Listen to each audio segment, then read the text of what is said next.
여러분, 우리는 유례 없는 시간들을 현재 보내는 가운데 있습니다. 전혀 계획하지 않았던 모습들, 그 시간들을 우리는 지금 현재 마주하고 있어요. 여전히 사라지지 않는 그 바이러스의 위협 가운데 있습니다. 전 세계가 고군분투하고 있죠. 수만 명의 또 수십만 명의 감염자, 또 사상자들, 사망자들, 그리고 아직도 개발되지 않는 치료제, 앞으로 어떻게 전개될지 모르는 미래에 대한 불확실성 가운데서 우리는 여전히 그렇게 살아가고 있습니다.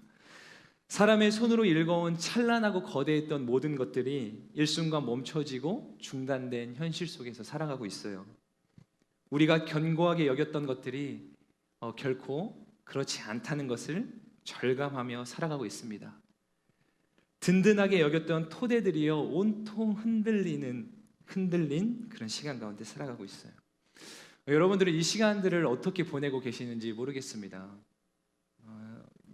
돌아보면 두려움과 염려, 또 근심과 걱정과 불안 가운데 보내셨던 분들도 계실 거고, 어쩌면 이미 이제 그 모든 감정들도 익숙해져서 그냥 여느 때와 같은 일상을 또 살아가고 계시는지, 그냥 이 상황조차도 이제는 적응이 되어서 그 적응 속에 살아가고 계신 건 아닌지 모르겠습니다. 여러분, 이 시간들을 보내면서 확실한 것은 참 많은 것들을 생각해보고 되돌아보게 됐던 것 같아요. 우리 모두가 그렇게 느꼈겠지만 당연하게도 우리는 공동체의 소중함을 절실히 느끼고 있습니다. 그와 더불어서 또 한 가지는, 여러분들은 어떠신지 모르겠어요. 저는 개인적으로 이 시간을 보내면서 공동체의 소중함을 느끼는 동시에 또 한 가지는 어떤 나의 솔직한 모습들을, 하나님 앞에서 나 자신의 모습을 굉장히 낱낱이 직면하게 됐던 것 같습니다. 이제 어떤 공동체의 영향력과 이런 도움이 없이라고 해야 될까요? 나 홀로 주님 앞에 마주선 그 시간들을 보내는 가운데 부끄러운 고백일 수 있겠지만, 내가 얼마나 하나님 앞에 부족한 사람이었나를 더 여실히 깨달았던 것 같습니다. 삶의 예배자로 살아가야 됩니다. 우리는 삶의 예배 가운데도 승리해야 됩니다라고 얼마나 그렇게 노래하며 고백하며 기도했겠습니까? 그런데 내가 고백한 만큼 내가 그렇게 잘 살아내지 못했구나라는 것을 아마 여러분들도 종종 마주하게 되지 않았을까 싶습니다.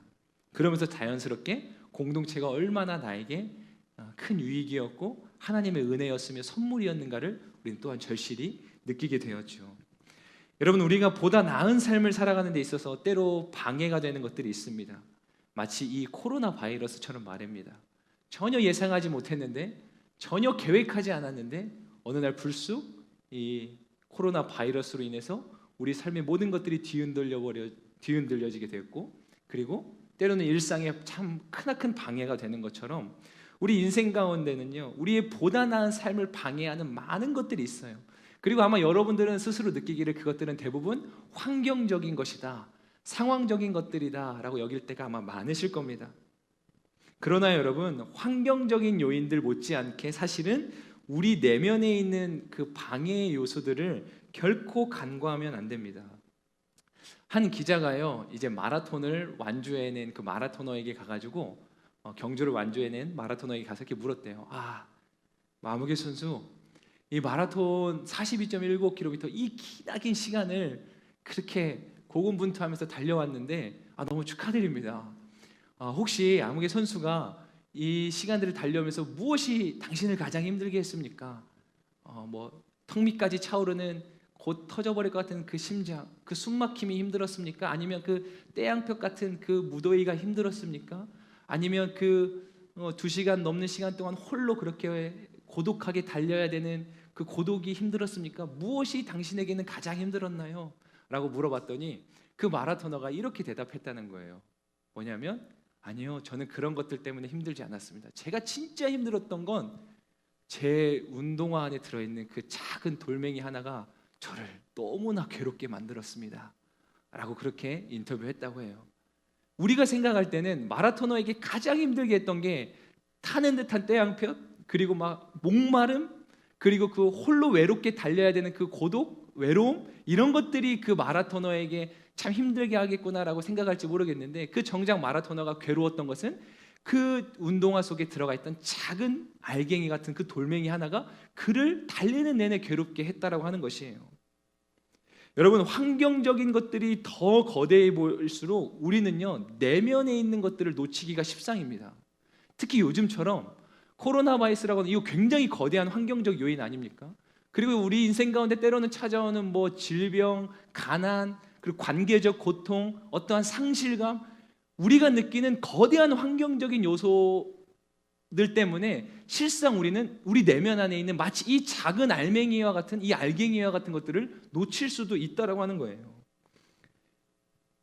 재난, 질병, 전쟁, 기근, 분명 우리 삶의 고통과 아픔을 가져다 주는 것들이지만 그에 못지않게 우리 내면에 있는 작은 알갱이와 같은 것들, 뭐 이런 것들이겠죠. 게으름, 이기심, 염려, 근심, 불안, 상처, 눈에 보이지 않아요.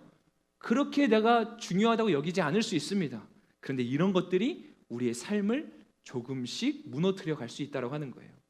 여러분, 우리의 신앙생활도 마찬가지입니다. 우리의 신앙을 좀먹는 해로운 것들이 있어요. 이 C.S. 루이스는 이런 표현을 했습니다. 저 자신의 경험을 근거로 말한다면 신앙생활의 가장 큰 방해 요소는 세세한 현실적 문제에 대한 염려입니다. 사소하고 시시하기 그지없는 것에 대한 염려 말입니다.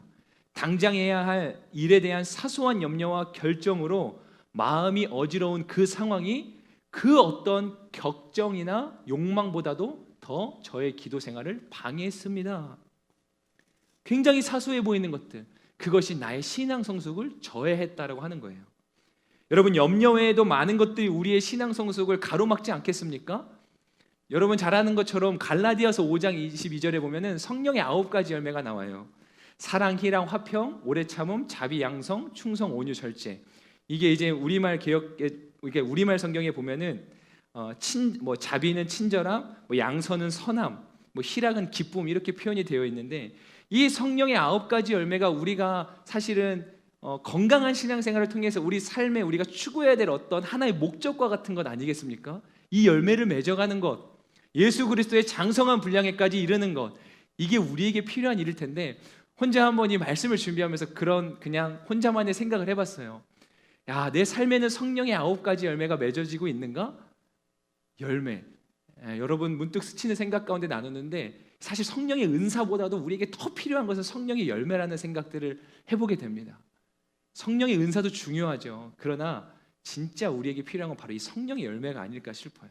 자, 어찌됐든 저와 여러분들의 삶 가운데 이 성령의 열매가 맺어져야 되는데, 자, 우리 삶을 한번 곰곰이 돌이켜보자는 거예요. 우리 삶에는 과연 이 성령의 열매가 맺어지고 있는가? 혹시 여러분 그렇지 않으세요? 사랑, 희랑, 화평, 오래 참음, 이런 것들보다 오히려 그 반대되는 개념들. 그래서 제가 성령의 9가지 열매를 이렇게 쭉 써놓고 그거랑 반대되는 개념을 생각해봤어요. 사랑의 반대, 저 나름대로 사랑의 반대 미움, 그리고 희락의 반대 절망, 화평의 반대 분열, 이렇게 생각해 보니까 막 이런 것들이 떠오르는 거예요. 미움, 절망, 분열, 충동, 불친절, 악한 마음, 불순종. 그래서 이렇게 하나의 성령의 열매와 그거에 반대되는 카테고리를 놓고 딱 보는데, 나는 지금 어디에 가까울까? 여러분도 한번 생각을 해보세요. 내가 지금 성령의 9가지 열매들을 주렁주렁 맺어가고 있는가? 아니면 그와 반대되는 열매를 맺어가고 있진 않은가? 사실 부끄러운 고백일 수 있겠지만 이 후자의 경우도 우리 가운데 적지 않이 있지 않을까라는 생각도 해보게 돼요. 우리의 마음의 소원은 성령의 열매를 맺어가야 되는데, 실상 우리의 삶을 보면 그거와 전혀 반대되는 열매들, 열매라고 말하기도 그렇지만 반대의 그 영향들을 끼치며 살아가고 있는 건 아닌가, 받으며 살아가고 있는 건 아닌가. 여러분, 성령의 열매가 아닌 이러한 다른 열매들 때문에 오히려 우리의 삶과 신앙이 망가질 수 있다라고 하는 거예요. 이런 수많은 많은 내면적인 요소들 가운데 오늘 생각해 볼 것은요, 바로 익숙함입니다. 익숙함. 여러분, 익숙함이라는 것이 내 신앙생활을 좀먹을 수 있고, 마치 그 마라토너의 완주를 지독하게 괴롭혔던 그 작은 알갱이와 같은 것일 수 있다는 생각을 혹시 해보셨나요? 여러분, 익숙함은 우리가 쉽게 생각하지 못하는 큰 복병과 같습니다. 마치 마라토너의 신발 속 그 작은 알갱이처럼 말입니다. 여러분, 사랑에 대한 익숙함이 우리 가운데 있어요. 우정에 대한 익숙함이 있습니다. 관계에 대한 익숙함이 있어요. 친절에 대한 익숙함이 있어요. 배려에 대한 익숙함이 있어요. 어쩌면 여러분들이 그 당사자일 수도 있어요. 나는 누군가에게 사랑으로 또 친절로 배려로 열심히 베푸는데 상대방이 어느 순간 그걸 너무나도 익숙하고 당연하게 여기는 것들 때문에 속상했던 경험도 있으시죠. 그 반대 경우도 있을 수 있겠고요. 우리는요, 삶 가운데 무수히 많은 상황 속에서 사랑, 친절, 배려, 우정, 관계, 신뢰 이런 것들에 대한 익숙함에 젖어서 그것들에 대한 가치를 놓치며 살아갈 때가 참 많다라고 하는 거예요. 여러분, 우리는 익숙해지기 시작할 때 소중한 것들을 놓칠 수 있게 됩니다. 우리 모두가 자주 접한 표현 아니겠습니까? 익숙함에 속아서 소중함을 놓치지 않는 것. 특별히 여러분, 하나님의 은혜에 대해서 익숙해지는 건요, 너무나 치명적인 결과를 초래한다는 사실이에요. 전혀 예상하지 못했던 결과들을 마주하게 될 것입니다.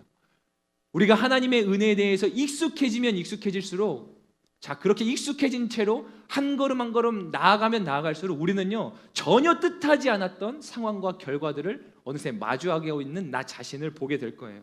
심지어는요, 이 결과의 원인이 내가 하나님 은혜에 너무 익숙해져 있을 거라는 생각도 못할 만큼 우리는 무너져 있는 상황을 마주하게 될 수도 있습니다. 그만큼 이 익숙함이란 것이요, 너무나 무서운 것이에요. 우리는 그저 죄와만 싸우면 된다고 생각합니다. 내가 큰 죄를 안 짓고 도덕적으로 깨끗하고 흠이 없고 그래도 나 정도면은 인격적인 사람 아닌가? 열심히 충성하면서 교회 생활, 신앙 생활 열심히 한 것 아닌가? 나 정도면 괜찮게 하는 것 같은데, 근데 이상하게 내 삶 가운데 무언가 한켠이 무너져 있는 것 같고 헛헛한 감정들과 상황 속에서 신음하며 살아가는 이들이 생각보다 꽤나 많더라는 것입니다. 물론 하나하나의 요인을 들여다보자면 많은 것들이 있을 수 있겠지만, 그러나 우리가 간과하는 아주 큰 복병과 같은 게 바로 이 익숙함이라는 거예요. 하나님 은혜에 대한 익숙함, 너무나 당연하게 여기는 것들. 우리는요, 코로나 바이러스로 인해서 이 오프라인 예배가 멈춰진 시간을 약 2달 가까이 보냈어요. 그제서야 모두가 이구동성으로 한 표현이 있습니다. 그게 뭐예요? 함께 모이는 게 이렇게 좋은 건지 몰랐습니다. 함께 모여서 예배할 수 있는 게, 순모임할 수 있는 게, 찬양할 수 있는 게 이렇게 좋은 건지 몰랐어요. 물론 그전에도 그렇게 고백은 했을지 모르겠지만 지금처럼은 아니었을 거예요. 익숙함에 속아서 늘 당연하게 여겼지만 그것을 잃고 난 뒤에, 그게 내 삶 가운데서 허락되지 않는 순간이 되자 그게 얼마나 우리 가운데 값진 것이고 가치 있는 것이었는지를 우리는 비로소 깨닫게 되었다고 하는 거죠. 여러분, 구약에서 출애굽한 이스라엘 백성들의 모습을 잘 기억하죠. 불기둥, 구름기둥, 만나, 메추라기, 홍해를 건넜습니다. 그리고 무수히 많은 전쟁 가운데서 하나님께서 친히 싸우셔서 승리를 경험했어요. 여러분, 매일매일이요, 그들에게는 그냥 사방 온 천지가 하나님의 은혜였습니다. 기적들의 향연이었어요. 아침에 눈을 뜨고 일어나면 이 천막 밖으로 나가면 먹을 게 쏟아져 있고, 만나와 메추라기가 하나님의 불기둥과 구름기둥으로 너무 춥지도 덥지도 않게 우리를 지켜주셨다는 거예요. 눈만 뜨고 나가면, 눈만 뜨고 일어나면 온통 사방이 하나님의 은혜와 기적들의 현장이었다고 하는 거예요.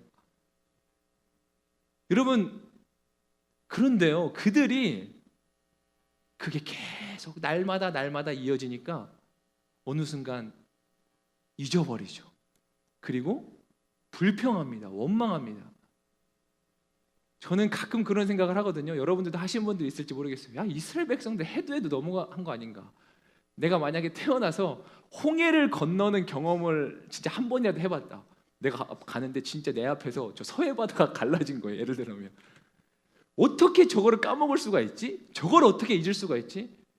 아무것도 없는 사막과 같은 메마른 광야에서 내가 눈 뜨고 일어났는데 내일은 뭐 먹지 하면서 근심하며 잠들었는데, 아침에 일어났더니 천막을 걷고 나가니까 먹을 게 사방에 쏟아져 있는 거예요. 사막은 너무 추운 데죠. 밤이 되면 낮은 너무 덥고 하나님의 구름 기둥과 불 기둥으로 매일같이 40년을 지켜줬어요. 그런 경험, 그 정도 경험하면 잊어버리면 안 되는 거 아니겠습니까? 근데 그들은 잊어요. 근데 그게 어찌 이스라엘 백성들만의 모습이겠냐는 거예요. 상황은 다르고 모양은 다를 수 있지만 이 시대를 살아가는 우리들의 모습이 고스란히 그와 같지 않냐는 겁니다.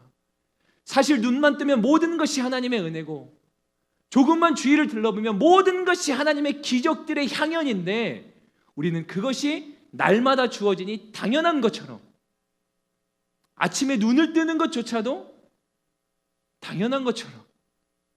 저도 부끄러운 사람이겠지만 여러분, 아침에 하루를 일어나면서 여러분 입에서 토해내어지는 그 첫날, 하나님께서 우리 인생 가운데 허락하신 그 새로운 날의, 그 새로운 생명의 첫날, 나는 오늘도 하나님의 창조를 경험한 거나 다름없는 것 아닙니까?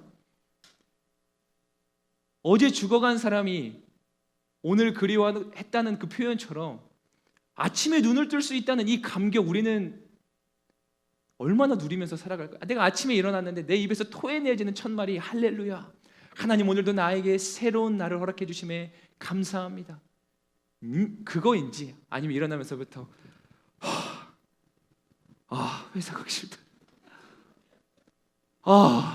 좀만 더 자고 싶다, 이 깊은 한숨으로 하루를 시작하시나요?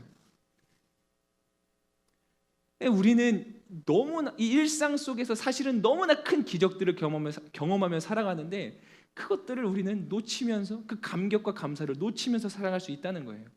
여러분 아마 미디어나 뉴스를 통해서 접해보셨죠? 코로나로 인해서 이게 상황이 멈춰지니까 전 세계에 뜻하지 않는 일들과 현상들이 일어나는 거예요.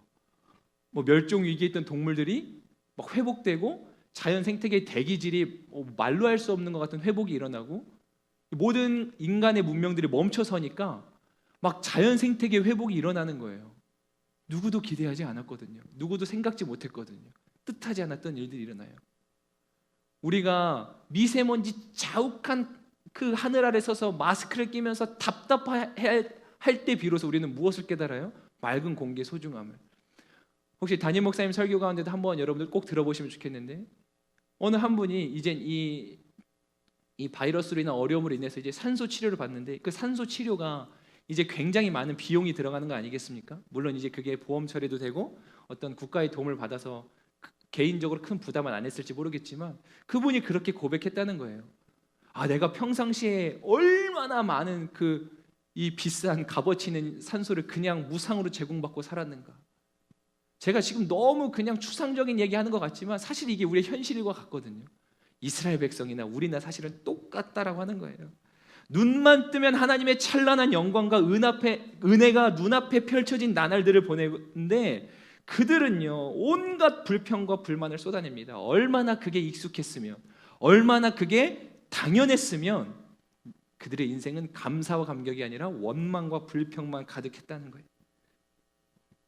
하나님이 나를 승진시켜 주시고, 하나님이 나에게 결혼의 문을 열어주시고 재물의 문을 열어주신 것에 대한 감사와 감격은 당연히 있으시겠지만, 하나님께서 나에게 이 새날을 허락해 주신 것에 대한 감사와 감격은 여러분 얼마나 크게 느끼고 계신지 모르겠습니다. 그래서 하나님은요 그들에게 거듭거듭 말씀하고 계세요. 신명기 8장의 여러 구절들을 함께 좀 보려고 하는데, 먼저 2절 말씀이에요. 너희 하나님 여호와께서 40년 동안 광야에서 너희를 어떻게 이끄셨는지, 어떻게 너희를 낮추시고 너희를 시험해 너희 마음에 무엇이 있는지, 너희가 그분의 명령을 지키고 있는지 아닌지 알려고 하셨음을 기억하라. 11절 말씀에 너희는 삼가서 내가 오늘 너희에게 주는 그분의 명령과 그분의 법도와 그분의 규례를 지키지 못해 너희 하나님 여호와를 잊는 일이 없도록 하라. 14절 말씀이에요. 너희 마음이 교만해져 이집트에서 그 종살이하던 땅에서 너희를 이끌어내신 너희 하나님 여호와를 잊게 될 것이다. 이게 개역 개정에는요 내 하나님 여호와를 잊어버릴까 염려하노라. 그리고 마지막 17절 18절이에요. 너희가 스스로 내 능력과 내 손의 힘으로 이런 부를 얻게 됐다고 말할지 모른다. 18절 그러나 18절입니다. 너희 하나님 여호와를 기억하라. 이는 너희에게 재산을 얻을 수 있는 능력을 주셔서 너희 조상들에게 맹세하신 그분의 언약을 오늘날과 같이 이루어지게 하시기 위함이셨다. 우리 크게 아멘 할까요? 아멘. 제가 몇 절 이렇게 준비했지만 사실 더 많은 것들에서 하나님이 계속 말씀하시는 게 기억해라. 잊어버리지 마. 잊어버리지 마. 하나님의 은혜를 잊어버리지 마. 결코 당연한 거 아니야. 잊어버리면 안 돼. 기억해야 돼. 계속 말씀하시는 거예요. 너 오늘 아침에 하루에 이 눈을 뜬 것 그냥 주어진 거 아니야. 그거 은혜야. 기억해야 돼. 네가 오늘도 그 상황 가운데 있을 수 있는 것, 그거 너에게는 힘든 어려운 일처럼 여겨질지 모르지만 그러나 기억해야 돼. 그거 은혜야. 네가 지금은 그렇게 힘들어하면서 괴로워하며 있는 그 자리가 언젠가 네가 나에게 가장 부르짖어 간구하던 그 자리였다는 거 너 잊으면 안 돼. 네가 그렇게 어려워하는 그 관계가 언젠가 네가 그토록 원하던 소원하던 그 관계였음을 잊으면 안 돼. 네가 지금 그렇게 부르짖을 수 있는 것, 너의 두 눈으로 그 감각을 느낄 수 있는 것, 그 모든 것들 그냥 주어진 게 아니라는 것 절대 잊으면 안 돼. 여러분, 코로나로 인해 어려운 시간들을 보내면서 더러의 청년들이 목사님 참 힘든 것 같아요, 어려운 것 같아요 라고 이렇게 솔직한 고백들을 해주는 분들이 있더라고요. 여러분, 근데 그거 아세요? 우리 안에 성령이 없었다라면, 우리 안에 하나님의 먼저 비추이신 그 선하신 빛이 없었다라면 우리가 그렇게 근심할 수 있는 자격을 갖추었을까요? 무슨 말씀 드리는 건지 아세요? 내 신앙이 더 예수님을 닮아가지 못해, 내 신앙이 하나님 기뻐하시는 삶을 살아내지 못해서 괴로워하는 그것조차도 하나님께서 내게 먼저 주신 은혜가 있었기 때문에 가능하다는 사실을 여러분 감사해 본 적 있으십니까? 하나님의 은혜를 애초에 경험하지 못하고 하나님의 영이 그 마음 가운데 주인 되지 않는 심령은 그로 인해서 괴로워하지도 않는다는 사실을 여러분 아십니까? 여러분들이 마음 가운데 나의 무너진 신앙으로 인해서 괴로워하고 있다는 그 자체도 실상은 내 안에 지금도 여전히 하나님이 살아계시고 역사하신다라고 하는 또 다른 증거이기에 우리가 마땅히 감사해야 될 제목이라는 것 생각해 보셨나요? 이스라엘 백성들을 향한 하나님의 절절한 마음 잊지 마, 기억해야 돼. 이것은 오늘 이 시대를 사랑하는 저와 여러분들을 향한 하나님의 간절한 마음과도 같습니다. 여러분, 인간의 비극은요, 하나님께 지음받은 피조물된 우리가 자신의 자리를 망각한 데서 비롯되었어요. 은혜를 망각한 데서 비롯되었습니다. 아담과 하와의 범죄가 뭐였죠? 하나님께서 선악을 알게 하는 그 나무 열매를 먹지 말라고 했는데 그걸 먹었어요. 하나님이 왜 하필 동산 중앙에 그 나무를 두셨습니까? 모든 것을 다 허락해 주셨는데 왜 그것을 두셨나요? 왜 그걸 두어서 그들로 하여금 유혹의 거리를 제공해 주셨는지 우리 가끔 그런 의문을 갖게 될 수 있지 않겠습니까? 그것은요, 하나님을 기억하라고 주신 상징이었어요. 이 모든 것들은 너의 것이야. 네가 너에게 주는 나의 선물이야. 근데 저 나무를 보면서 기억해야 돼. 저거 먹으면 안 되지. 저 나무는 손대면 안 되는 거야. 그럼 아담과 하와가 기억했을 거예요. 그 명령을 주신 분이 있다는 걸. 이 모든 것을 나에게 허락해 주신 분이 있다는 걸 그들이 기억했다라고 하는 겁니다. 그것은 그들을 괴롭게 하기 위해 주신 게 아니라 너희는 나를 잊으면 안 된다고 주신 하나님의 또 다른 간절한 메시지였다라고 하는 사실입니다. 그 이후로도요, 인류의 역사는 끊임없이 창조주를 잊어버리고 그 자리에 다른 것들을 세우는 그러한 우매한 일을 저지르고 맙니다. 우리 안에는 계속해서 자신만의 바벨 탑을 세우고자 하는 욕망이 자리하고 있습니다. 뿐만 아니라 하나님의 자리에 또 다른 바알과 아세라 우상을 섬기는 그 연약함들이 있어요. 사사기 3장 7절 말씀에 보면 이스라엘 자손들은 여호와께서 보시기에 악한 일을 저질렀습니다. 그들은 그들의 하나님 여호와를 잊어버리고 바알과 아세라를 숭배했습니다. 악한 자들의 모든 악행의 근원은 하나님을 망각하는 데 있습니다. 여러분, 하나님을 믿지 않는 것보다 더욱 안타까운 것은 바로 하나님을 잊는 것이에요. 은혜를 받지 못한 것보다 더욱 안타까운 것은 은혜를 잊는 것입니다. 다시 한번 기억하셔야 돼요. 하나님을 믿지 않는 것보다 더욱 안타까운 것은 하나님을 잊는 것. 은혜를 받지 못한 것보다 더욱 안타까운 것은 은혜를 잊는 것이에요. 우리는 하나님의 손길에 부재한다는 것에 대한 원망보다 왜 하나님 내 인생 가운데 관여하시지 않지? 왜 하나님은 내 인생 가운데 역사하시지 않지? 그 하나님의 손길이 부재할 때 오는 원망보다 하나님이 손길이 여전히 나의 가운데 함께하고 있음을 망각하는, 그래서 우리는요, 은혜의 부재보다 은혜의 망각이 더 치명적이라고 하는 사실을 기억해야만 합니다. 오늘 본문의 말씀에도 하나님을 잊은 자들을 향하여 경고하고 있습니다. 22절 말씀에 너희 하나님을 잊은 사람들아, 이것을 잘 생각해보라. 여기서 하나님을 잊은 사람들은 종교적 위선자들을 말해요. 하나님의 법도와 언약을 알고 충분한 지식도 갖추었지만 실제적인 삶에서는 그것들을 너무나도 가벼이 여기며 살아가는 이들 말입니다. 자신의 이익을 위해서 오히려 하나님의 말씀을 오용하고 남용하고 망령된 목적으로 사용하는 사람들, 하나님의 말씀과 계명을 일상생활에서는 전혀 무관하게 여기며 살아가는 사람들에게 던지는 책망이었어요. 하나님을 잊는 것은 이런 것과 같습니다. 하나님을 무시하는 거예요. 하나님이 행하신 일들을 망각하는 겁니다. 그래서 그 하나님 앞에서 내가 마땅히 취해야 될 태도를 포기한 채 살아가는 것이나 다름없습니다. 하나님께서 원치 않는 일들에 대한 거부감이 전혀 없이 살아가는 거예요. 서스럼 없이 하나님께서 원치 않는 일들을 행하며 살아가는 겁니다. 얼마나 하나님이 마음 아파하시겠습니까? 하나님이 기뻐하시는 일에 대해서는 소극적인데 하나님이 기뻐하시지 않는 일에 대해서는 적극적으로 살아가는 인생, 이런 모습을 가지며 살아가고 있는 이들에 대한 엄중한 경고, 하나님을 잊은 너희야. 그러면 우리가 어떻게 살아야 되겠습니까? 우리 삶의 본연의 모습은 어떠해야 되겠냐는 거예요. 계속해서 이어진 23절 말씀을 한 목소리로 한 번 더 제가 읽겠습니다. 여러분들은 마스크를 쓰고 계시니까. 감사의 제사를 드리는 사람은 내게 영광을 돌리는 것이니 길을 곧게 닦는 사람에게는 내가 내 구원을 보여주겠다. 자, 여러분, 하나님의 형상대로 지음받은 우리 삶의 가장 큰 목적은 무엇이냐면 바로 하나님께 영광 올려드리는 삶을 살아가는 것입니다. 그러니까 우리는 곧 하나님의 영광을 위해서 지음받은 존재들이라고 하는 것이죠. 그래서 오늘 말씀은 우리가 어떻게 하면 하나님께 영광을 올려드릴 수 있을까? 하나님을 영화롭게 할 수 있을까? 그 방법을 똑똑히 일러주고 있죠. 그건 뭐냐면 감사의 제사를 드리는 사람, 감사의 제사를 드리는 사람은 내게 영광을 돌리는 것이다 라고 기억하죠. 여러분, 제사를 드리는데 지금 그것보다 강조하는 게 뭐예요? 감사의 마음을 강조하고 있죠. 행위보다 모양보다 그 마음의 중심을 하나님께서 기억하고 살피신다라고 말씀하고 계신 거예요. 우리가 살아가는 삶의 모양보다 그 모양 안에 담겨진 마음의 상태를 우리가 살필 수 있어야 합니다. 우리는 끊임없이 모양에만 집중하고자 해요. 그러나 그 모양보다 그 모양 안에 담겨진 나의 마음의 상태가 더 중요하다는 것입니다. 그런가 하면 여기에 길을 곧게 닦는 사람이 나옵니다. 개역개정엔 이게 그 행위를 옳게 하는 자라고 기록해요. 이건 어떤 뜻을 갖고 있냐면 그 길을 준비하는 자라고 하는 의미를 갖고 있어요.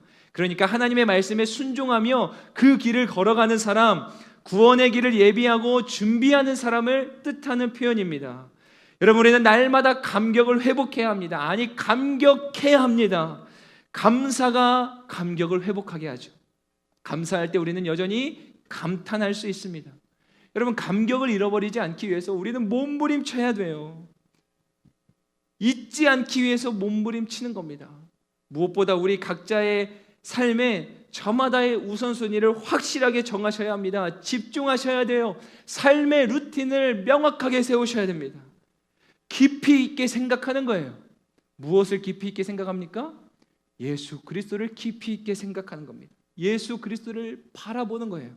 히브리서 3장 1절 말씀에 히브리서 기자는 이렇게 기록하고 권면합니다. 그러므로 함께 하늘의 부르심을 받은 거룩한 형제 여러분, 자매 여러분, 우리의 고백하는 사도시며 대제사장이신 예수를 깊이 생각하십시오.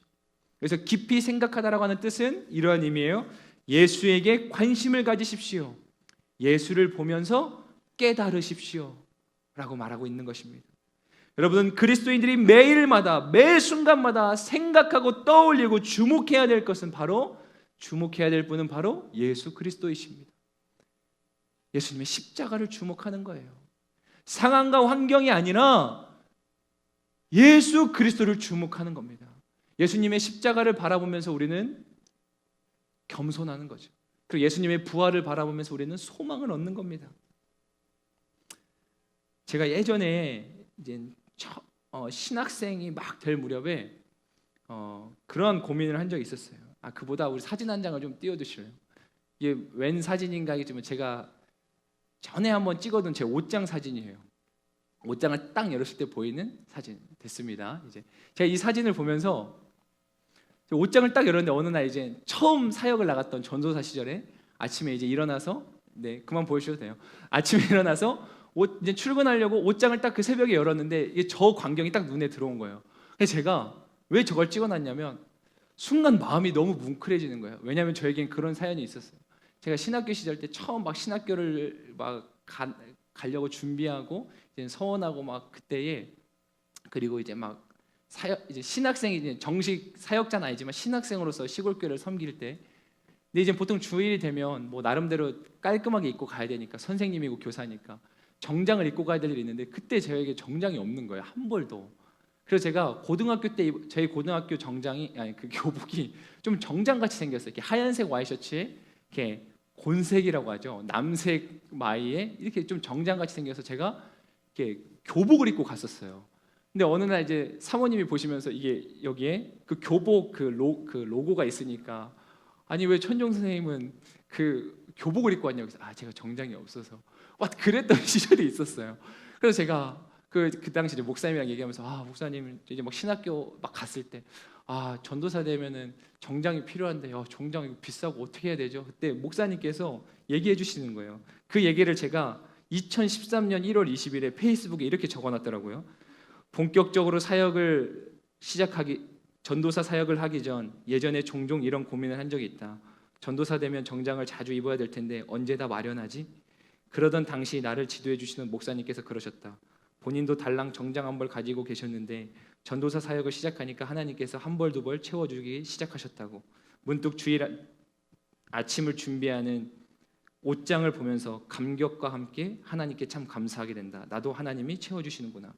제가 이거를 지금은 페이스북을 안 하는데 전에 페이스북에 이 사진이랑 함께 이 글을 올렸던 적이 있더라고요. 설교하다 보니까 준비하다 보니까 이게 떠올랐어요. 제가 오늘 아침에 옷장을 딱 열면서 이 감격을 느꼈을까요? 당연하게 입고 나왔거든요. 정장 한 벌이 없어서 저는 아직도 제 인생의 첫 정장을 갖게 된 날이 생생하게 기억나요. 그 장소, 그 환경, 어떤 정장이었는지도 너무나 생생하게 기억나요. 내 인생의 첫 정장이 생겼을 때 그리고 아까 보인 옷장이 그것도 제가 제 돈으로 산 게 없고 다 진짜 하나님이 어떻게 이 모양 저모로 다 채워주신 거예요. 정장 한 벌 없어서 교복 입고 다니던 내가 그 옷장을 열었을 때 너무 마음이 감격스러운 거예요. 근데 오늘 아침에 저는 이 옷을 입으면서 저 감격하지 않았거든요. 여러분 아마 오늘 이 예배 가운데 나오시면서 오프라인 예배가 재개되는구나, 이 현장에서 예배 드릴 수 있는 거 감격 조금은 이 정도는 하셨을 거예요. 근데 이게 이제 2주, 3주 진행되면 글쎄요 우리 마음이 어떠할지 우리 스스로 과연 장담할 수 있을까 싶어요. 오늘 설교를 준비하는 가운데 한 영상을 또 보게 됐어요. 이 영상이 오늘 메시지와 저는 좀 관련이 있다고 생각을 했거든요. 일상의 감사, 일상의 은혜, 늘 매일같이 내 삶 가운데 주어지지만 그것이 얼마나 내 삶 가운데 소중한 것이었는지를 어쩌면 잊고 살아가는 우리에게 작은 마음의 경각심을 줄 수 있는 영상이지 않을까 싶습니다. 우리 영상 함께 좀 보도록 하겠습니다.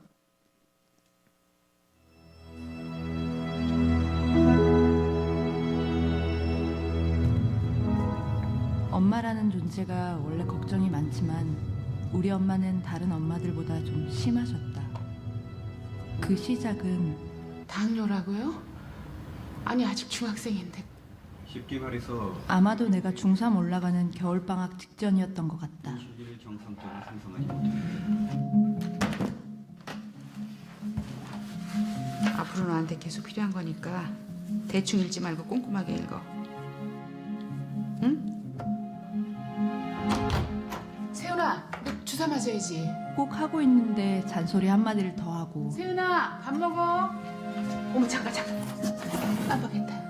몸에 안 좋은 거 알지? 좀.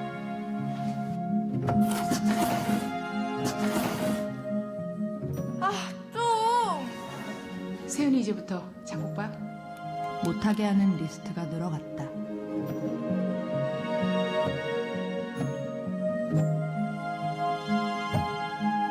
세훈아, 주사 맞아야지. 갈게. 주사. 걱정이 늘어나는 만큼 잔소리 강도도 점점 세지기 시작했다. 너 주사 맞았니? 아주 부지런히. 여보세요? 너 주사 맞았어? 내가 알아서 할게. 나도 짜증이 자꾸 늘어났다. 야 세은아, 이것도 좀 먹어봐. 이게 몸에 좋은 거야. 나부려 먹어.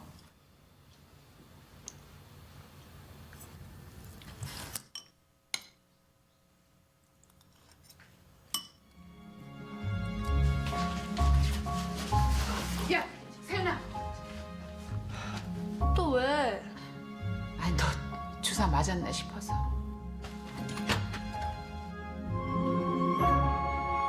엄마, 나랑 같이 안 살아서 어떡해? 나한테 잔소리 못해서. 애가 벌써 2살이야. 나 갈게, 엄마. 자주 올게. 그 약속은 지키기 쉽지 않았다.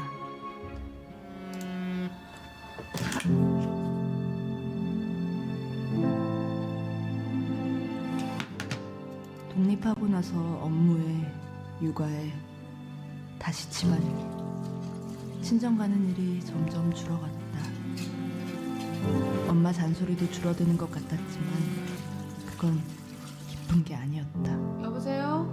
엄마가 전화 걸었잖아. 아유, 무슨 일 있어? 아니 내가 너한테 뭐 할 말이 있었는데. 아유, 천천히 생각해봐.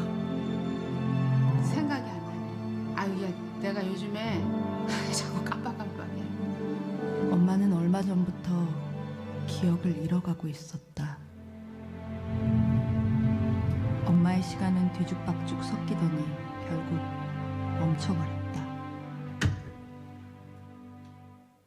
안녕하세요, 박순희입니다. 들어가자.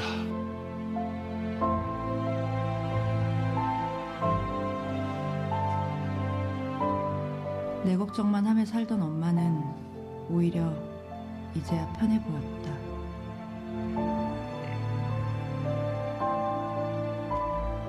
엄마, 이것 좀 먹어봐.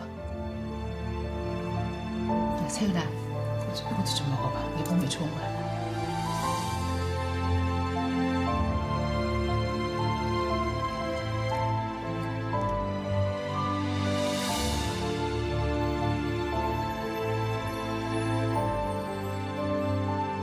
갈게요. 엄마, 나 갈게. 걱정하지 말고 어서 가. 또 올게요.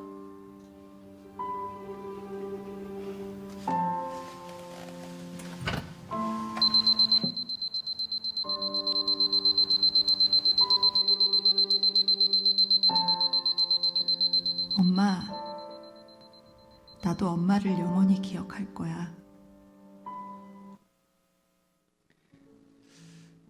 여러분, 우리가 상황과 환경을 참 두려워합니다. 그러나 우리가 진짜 두려워해야 될 것은 상황과 환경이 아닙니다. 오늘 설교의 제목을 두려워해야 합니다라고 그렇게 정했어요. 두려워해야 합니다. 네, 한번 준비된 PPT 한번 띄워주시겠어요? 두려워해야 됩니다. 여러분, 두려워하셔야 됩니다. 진짜 두려워하셔야 돼요. 상황과 환경을 두려워하는 게 아니고요, 은혜의 망각을 두려워해야 합니다. 여러분, 진짜 두려워하셔야 합니다. 진짜 두려워하셔야 돼요. 내가 원치 않는 대로 되지 않는 그것 때문에 원망하고 무서워하고 두려워할 게 아니고요, 눈에 보이지 않는 그 작은 익숙함을 두려워해야 합니다. 여러분, 예배 드리는 것이 당연한 거고, 여러분들 함께하는 그 순원들 때로는 속도 지긋지긋하게 썩이지만 당연한 거 아닙니다. 꼴보기 싫은 저 사람 지지고 볶고 하는데 그렇게 함께할 수 있는 거 당연한 거 아닙니다. 오늘 이 자리 가운데 여러분들 내 힘으로 온 것 같죠? 제가 언젠가도 나눴던 것 같은데, 제가 사역하면서 전혀 잊을 수 없는, 절대 잊을 수 없는 한 가지 기억이 있다면, 제가 중고등부 사역을 할 때 기나라고 하는 여자아이가 있었어요. 그 아이 항상 예배 끝날 무렵에 들어와가지고 저 뒤에 앉아있다가 설교도 안 듣고 그냥 가고, 거의 축도할 때, 아니 마지막 주기도문 할 때 와가지고, 근데 그 친구가 그렇게 항상 집에 갈 때는 뭐 임원단 못지않게 저를 그렇게 반가워하면서 목사님 저 왔어요 인사하고 왔어요. 그 친구가 어느 날 죽었다는 소식을 들었어요. 그 친구가 이제 조금 뭐 말썽 피는 그런 친구였는데, 동네에서 오빠들과 같이 차를 타고 가다가 차가 뒤집어지면서 그러니까 운명을 달리한 거예요. 제가 그 친구를 항상 설교하고 있으면 맨날 늦게 들어오니까 보이잖아요. 아이고, 쟤 지금 또 이제 기어 오는구나. 근데 걔가 그렇게 그런 예기치 못한 사고를 당했을 때 제가 그 친구의 장례식장을 갔다 오면서 그렇게 깨달았거든요. 전 항상 그 친구가 들어오는 거 볼 때마다 내가 기회가 되면 저 친구에게 예수님을 진지하게 전해줘야지. 쟤도 언젠가는 여기 앞에 앉아있는 친구들 못지않게 하나님을 뜨겁게 사랑하는 친구가 될 거야. 그렇게 내 스스로가 늘 항상 저 친구를 당연하게 볼 수 있을 것처럼 여겼어요. 그때 제 인생에 철퇴를 맞은 것처럼 깨닫게 하셨습니다. 결코 당연한 게 없다는 걸. 내가 당연하게 여기던 것들이, 내가 익숙하게 여기던 것들이 한순간 내게서 떠나갈 수 있다는 것들을. 여러분, 오늘 이 예배에 온 거요, 익숙한 거 아니고요, 당연한 거 아니고요, 진짜 하나님 은혜. 코로나 바이러스 때문에 예배가 멈춰졌다 와가지고 은혜인 것도 있지만 그냥 여러분 이 자체 이 공간 이 자리에 앉아 있는 게 은혜예요.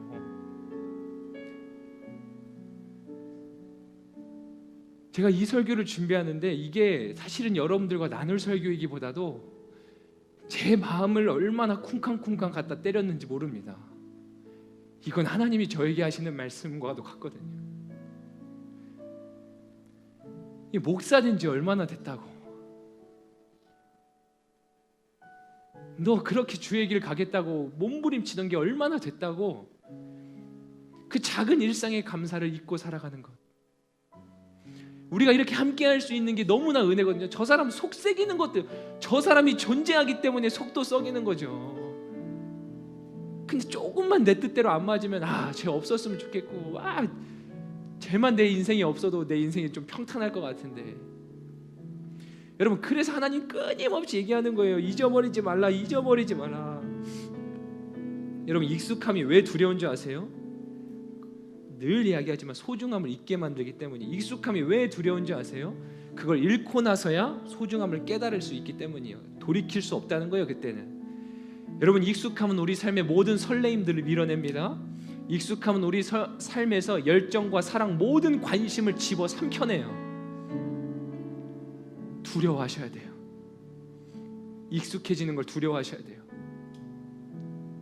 내 마음속에 감격과 감탄이 사라져가는 걸 두려워하셔요. 몸부림쳐야 돼요. 몸부림. 찬양할 때 메말라 있는 내 가슴, 하나님 내 마음 좀 어떻게 해주세요. 그냥 수동적으로 기다릴 게 아니라 몸부림을 쳐야 돼요. 사랑하는 청년 여러분, 제가 사랑한다고 고백하는 것도 제가 이제 길공동체에 부임한 지 얼마 사실 안 돼서 코로나로 인해서 이 일을 겪으면서 떨어져 있는, 피치 못할 물리적으로 떨어져 있는 시간들 겪으면서 누구보다 안타깝더라고요. 저하고 우리 전사님이.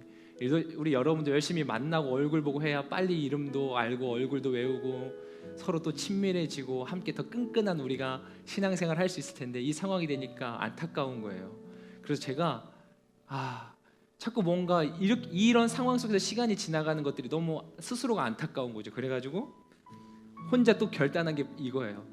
내가 계속 사랑한다고 고백해야지. 그러면 내가 진짜 여러분들을 더 사랑하게 될 수 있을 것 같아서 하나님이 네 고백대로, 네 입술에 들린 대로 내게 행해주겠다고 하시니까, 물론 여러분들 사랑하지만 더 사랑하기 위해서 사랑하는 여러분, 일부러 더 사랑하는 여러분. 누가 그렇게 생각할 수 있을 것 같아요. 목사님 우리 얼마나 봤다고, 나 알지도 못하면서 사랑한대요. 맞아요. 그런 것도 사실이지만 더 사랑하려고 사랑하는 여러분, 늘 그렇게 습관이 아니라 저의 의지입니다. 여러분, 찬양을 드릴 때도 마찬가지예요. 사랑하는 하나님, 사랑하는 하나님, 그렇게 고백해 보세요. 그럼 하나님이 그 고백대로 저와 여러분들 삶 가운데 역사하실 줄 믿습니다. 우리 함께 기도할까요? 기도할 때 여러분, 우리 두려워합시다. 익숙해지는 걸 두려워하고 당연히 여겨지는 것들을 두려워합시다. 내가 은혜를 망각하고 있는 것들을 두려워합시다. 모든 것이 은혜인데 내가 생각하는 것이 없다고 해서 마치 은혜가 없다고 착각하며 여겼던 것들을 두려워합시다. 이 시간 소리내지 못하더라도 우리 침묵으로 함께 기도하며 간절한 마음으로 기도하며 나가겠습니다. 기도합니다.